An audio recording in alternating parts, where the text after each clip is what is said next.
Noong nakaraang taon, dumulong si Miss Sarah Jane sa Concerned Department ng MCARS PH para humingi ng tulong tungkol sa sasakyan na nakuha niya. Sa tulong ni Sir Jed Manalang at pakikiisa ni Miss Sarah Jane ay naging matagumpay ang pagsasampa ng kaso kay Carlo Matawaran, ang first owner ng unit.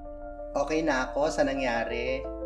Na-resolve na yung kaso ko dito sa MCARS at ongoing na rin yung kaso namin doon sa pinagtulungan namin ni Sir Jed na makasuhan yung talagang nanloko sa amin pareho na si Carlo Matawaran. Sa mga meron pa ring nagtatanong tungkol doon sa nangyari, eto na nga po.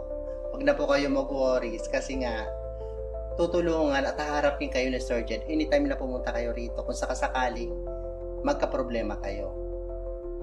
Promise, number 1, tutulungan na kayo. Katulad ng ginawang pagtulong sa akin.